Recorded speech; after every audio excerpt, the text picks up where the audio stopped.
Hello everyone, जय श्री श्याम। आप सभी का एक बार फिर से आपके अपने YouTube channel maths with Bhati sir पे स्वागत है। जैसा आप सभी जानते हो कि अभी हाल फिलहाल पटवार का रिजल्ट डिक्लेयर हुआ था और मैंने आपको कहा था कि काफ़ी सारे ऐसे अभ्यर्थी हैं जो कि सिलेक्ट हुए हैं, उनसे मैं आपको इसी चैनल के माध्यम से इंट्रोड्यूस कराऊंगा उन्होंने सफल होने के लिए क्या क्या किया और जो मेनली एग्जाम में एक लर्नर्स को, एक अभ्यर्थी को, एक एस्पिरेंट्स को जो प्रॉब्लम आती है वो उन्होंने जो फेस की वो आपके साथ साझा करेंगे और वो आपको ये बताने वाले हैं कि एग्जाम में क्या क्या पढ़ना चाहिए, किस प्रकार से प्रिपरेशन करनी चाहिए। और साथ ही मेन इंपॉर्टेंट ये होता है कि भाई पढ़ते सभी है, सेलेक्ट वही होता है जिसके अंदर कुछ कर दिखाने का जज्बा हो। मैं सेशन स्टार्ट करने से पहले आपके लिए कुछ कहूंगा। गिरते हैं सहसवार ही मैदाने जंग में, गिरते हैं सहसवार ही मैदाने जंग में, वो तिफल क्या गिरेगा जो घुटनों के बल चला।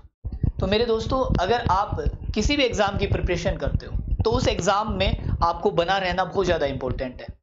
तो मैं आज आपको अजय जी से इंट्रोड्यूस कराऊंगा जो कि फाइनली पटवार में सिलेक्ट हुए हैं और आप अच्छे से जानते हो कि राजस्थान में कोई भी कॉम्पिटिटिव एग्जाम के लिए जब विज्ञप्ति जारी होती है तो वो एक शॉर्ट ड्यूरेशन नहीं होके एक पंचवर्षीय योजना की तरह चलता है। उसमें वही स्टूडेंट फाइनली सिलेक्ट होता है जो उस एग्जाम में बना रहता है, लगातार मेहनत करता है। और मैं आपको हमेशा ही कहता हूं, वक्त बदलता है फिर बदलेगा, लेकिन तभी बदलेगा जब आप लगातार मेहनत करोगे। तो अजय जी का मैं आपके साथ एक बार फिर से स्वागत करता हूं। धन्यवाद सर। मैं सबसे पहले सर का धन्यवाद देना चाहूंगा जिन्होंने maths with Bhati sir YouTube channel के माध्यम से आपसे मित्र होने का अवसर प्रदान किया। तो आपको कॉन्ग्रेचुलेसन की फाइनली आप सिलेक्ट हुए हैं और मेरे एक प्रिय मित्र की तरह भी हो आप। और हमेशा से मैं आपको जब भी हम मिलते थे तो हम ये डिस्कस करते थे कि इन्होंने एक्चुअली इस बार आरएस मेंस दिया और मैं हमेशा बोलता था कि भाई देखो, अपन को पटवार तक नहीं रुकना है, लेकिन अगर हमारा पटवार में फाइनली हो जाता है तो एक बार जॉब सिक्योर के लिए अच्छा ऑप्शन है। और जब हम आरएस मेंस या आरएस प्री की प्रिपरेशन कर रहे होते हैं तो उस टाइम क्या होता है कि सिलेबस पटवार वाला सेम हमारे आरएस प्री में क्या होता है भाई, सेम सिलेबस रहता है, तो हम इजी वे में उसको भी साथ में क्रैक कर सकते हैं।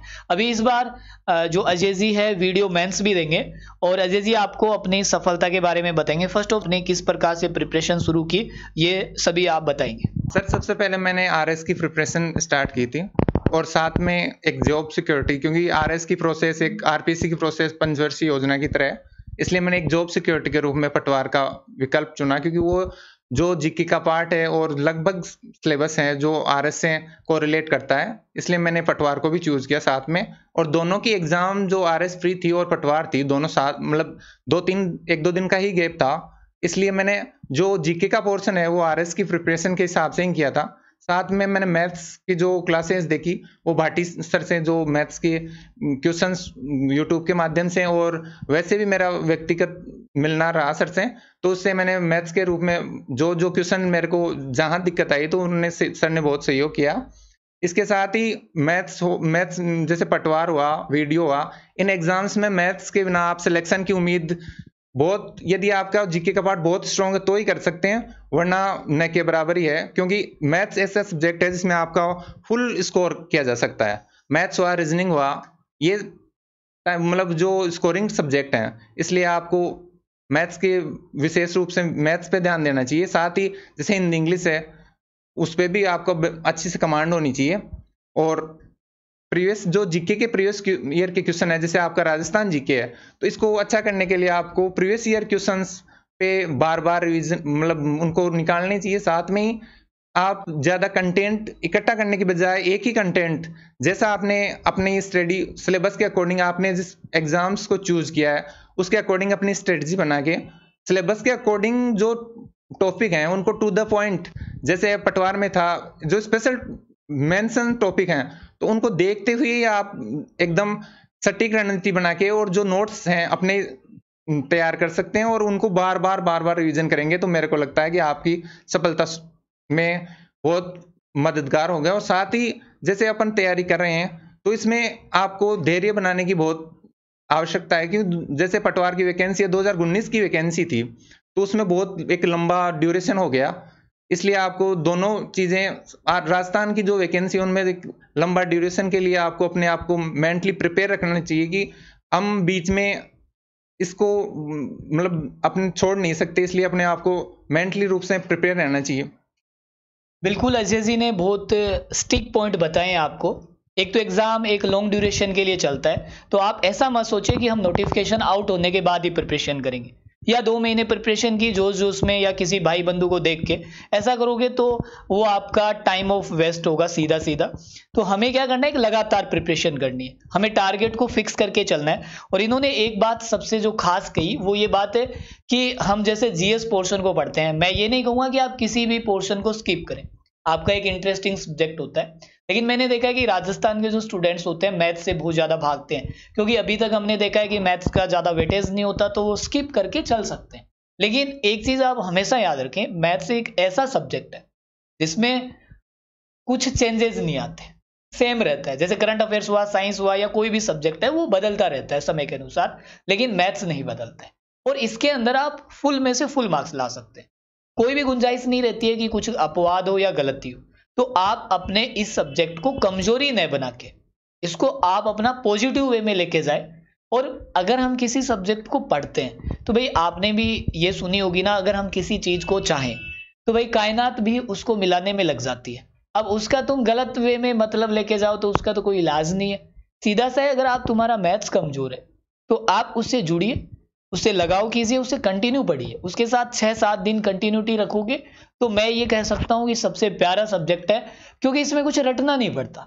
आप इसमें कैलकुलेशन है करोगे, आसानी से क्वेश्चंस आ जाएंगे। इसके बारे में हाँ बिल्कुल सर। इसके बारे में 2 बात बताना चाहूंगा कि जब आप अपन किसी चीज से बार बार मिलते हैं, जैसे अपन व्यवहार में किसी व्यक्ति से बार बार मिलते हैं तो उससे अपनी बॉन्डिंग बहुत अच्छी बन जाती है। यदि आपको मैथ से डर लगता है, मैंने तो वैसे बीएससी मैथमेटिक्स कर है मेरे, लेकिन यदि फिर भी आप कई लड़कों को देखते हैं कि वो इंग्लिश और मैथमेटिक्स से दूर होते हैं, तो उनको मैं कहना चाहूंगा कि वो मैथ्स को हार्ड सब्जेक्ट मान के छोड़े नहीं, स्किप नहीं करें, क्योंकि मैथ्स ऐसा है कि उसमें 100/100 मार्क्स आ सकते हैं। और अपन जो क्वेश्चन है उसमें एक नेगेटिव यदि आपको आता है तो आप कर दो, और नहीं आता तो आपको नेगेटिव मार्किंग भी नहीं होगी मैथमेटिक्स में। ये भी एक बेनिफिट होता है। और अपन बार बार यदि उस सब्जेक्ट को देखते हैं तो उससे अपनी अच्छी बॉन्डिंग बन जाती है, इसलिए आप डरे नहीं, उससे बॉन्डिंग बनाने का प्रयास करें। जो भी सब्जेक्ट है उसको अपन स्किप नहीं कर सकते, उससे अच्छा बॉन्डिंग बनाएंगे तो अच्छा रिजल्ट आएगा। बिल्कुल सर, आपने सही बात की। किसी चीज़ को बार बार देखने से उससे हमारी बॉन्डिंग अच्छी बनती है। तो आप जैसे अपकमिंग एग्जाम है, वीडियो, एलडीसी, कोई भी एग्जाम है, उसके लिए मैं आपको यहाँ पे मैथ्स पढ़ा रहा हूँ, उससे आप जुड़ सकते हैं। और दूसरा ये है कि देखिए, जैसे इन्होंने पटवार एग्जाम में सभी सब्जेक्ट्स को इंपॉर्टेंस देते हुए सफलता हासिल की, तो उनके एग्जाम में इन्होंने टेस्ट सीरीज का भी काफी अच्छा रोल रहता है। तो ये आपको टेस्ट सीरीज के बारे में भी बताएंगे कि स्टार्टिंग में क्या होता है, बच्चा टेस्ट के 5-7 टेस्ट में डीमोटिवेट हो जाता है, मैंने देखा है। तो सब टेस्ट सीरीज के बारे में भी इनको जरूर टेस्ट सीरीज के बारे में ये कहना चाहूंगा कि जैसे अपन किसी मैदान में उतरते हैं तो अपने को उसका पूरा अभ्यास होना बहुत ही आवश्यक है। इसलिए अपने को टेस्ट सीरीज एग्जाम से पहले एक टेस्ट माइंडसेट क्या है, एग्जामिनर का माइंडसेट क्या है, उसके हिसाब से अपन खुद भी देख सकते हैं कि इस पोर्शन से कितने क्वेश्चन आ सकते हैं, उसको ध्यान में रखते हुए अपने को टेस्ट सीरीज पर फोकस करना चाहिए। साथ ही जैसे अपना पटवार का एग्जाम ऑफलाइन था तो मैंने ऑनलाइन और ऑफलाइन दोनों प्रकार की, ऑनलाइन कम ही दिए थे टेस्ट, लेकिन ऑफलाइन के मैं जैसे मार्केट में कोई भी जैसे अवेलेबल रहते हैं तो उनके 1-2 बुक्स लाके मतलब 20-20 मॉडल पे, लगभग 20-25 मॉडल टेस्ट पेपरों का मैंने अभ्यास किया था। साथ ही मैंने जो वेटेज जीके वाला तो क्या कि आरएस में और उसमें कोरिलेट ही था, तो उसमें मेरे को ज्यादा दिक्कत का सामना नहीं करना पड़ा मेरा। लेकिन मैथ्स में मैंने भाटी सर से भी जैसे प्रीवियस ईयर के क्वेश्चन है तो इनसे लिए थे कुछ नोट्स, और वो भी जैसा अजय जी ने बताया। देखिए, आपके सामने जो भी लक्ष्य होता है उसके लिए आपके पास एक स्टिक रणनीति होनी जरूरी है। मैं आपको हमेशा कहता हूं कि भाई हम सभी को पढ़ाते हैं, एक जैसा पढ़ाते हैं, आप सभी हमारे लिए समान हो, लेकिन फाइनली आपकी मेहनत, आपकी लगन ही आपको सफलता तक पहुंचाती है। इसमें मैं सारा का सारा क्रेडिट अजय जी को देता हूं, क्योंकि इन्होंने उस चीज को अच्छे से समझा। मेनली ये होता है, देखो मैं जैसे आपको पढ़ा रहा हूं तो मैं अपना कंटेंट आपको अच्छा बताऊंगा, और आप लोग जैसे भाई अभी मैच्योर स्टेज में हो, तो आप में से बहुत सारे स्टूडेंट्स का एक मैसेज आता है कि सर मैं क्या करूं, मुझे ये समझ नहीं आ रहा। जब आप अपने जीवन का डिसीजन ही किसी दूसरे पे छोड़ रहे हो तो मैं ये मानता हूं कि ये एक गलत वे। आप हमसे ये जरूर पूछ सकते हो कि 2 एग्जाम चल रहे हैं तो मैं कौन सा सिलेक्ट करूं, वो गाइडेंस ले सकते हो, लेकिन कम से कम आपको इस बात की समझ होनी चाहिए कि क्या ये टीचर जो हमको पढ़ा रहा है वो हमारे एग्जाम के पॉइंट ऑफ व्यू से यूजफुल है। क्या हमारा कहीं टाइम तो वेस्ट नहीं कर रहे, क्योंकि ज़्यादातर हमने देखा है कि आप इंटरटेनमेंट वाला कंटेंट ज़्यादा पसंद करते हो, और जैसा कि कुछ सब्जेक्ट ऐसे ही होते हैं जिनमें आपको इंटरेस्ट आना चाहिए। एक सब्जेक्ट ऐसा होता है जैसे मैथ्स को ले लें हम कि भाई वो इसमें रस नहीं आता, लेकिन हमें रस नहीं देखना, हमें भाई आनंदित वाले सब्जेक्ट नहीं देखना, हमें वो देखना है कि एग्जाम में ये क्या हमारी सफलता दिला सकते हैं, नहीं दिला सकता।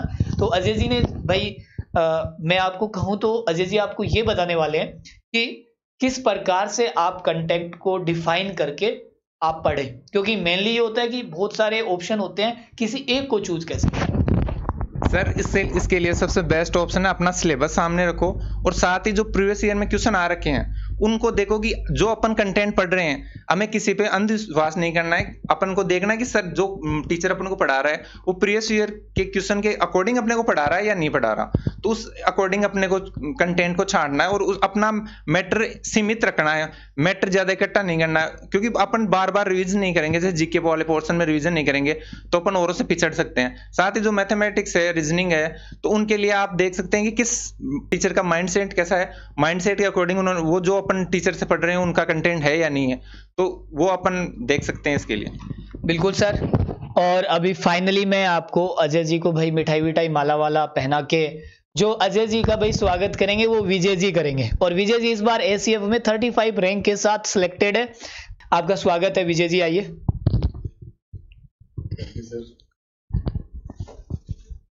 तो ये देखो कितना आनंदित पल है, और ये आपको तभी मिलेगा जब आप सिलेक्ट होगे। अभी तो देखो ये एक छोटी सी शुरुआत है, जब आप फाइनली सिलेक्ट होगे ना तो आपको राजस्थान के आईएएस टॉपर, आरएएस टॉपर से आपको यहाँ पे सम्मानित होने का एक बड़ा फंक्शन करेंगे, उसमें मौका मिलेगा। और एक खास बात, दोनों ही जो हमारे भाई बंधु हैं इन्होंने इस बार आरएएस मेंस दिया है, तो उम्मीद ही नहीं, मुझे पूरा भरोसा है ये भावी आरएएस अधिकारी हैं। और इसके साथ साथ इस बार वीडियो बन जाएंगे, तो वीडियो में ये फिर से मिलेंगे आपके साथ।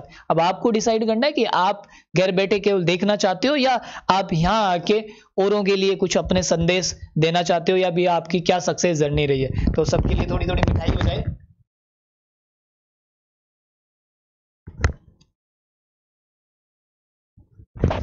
कितने आनंदित पल है ना। अब आपको भी देख लो, इसके बीच में सम्मिलित होना है ना, तो अब आप लग जाइए।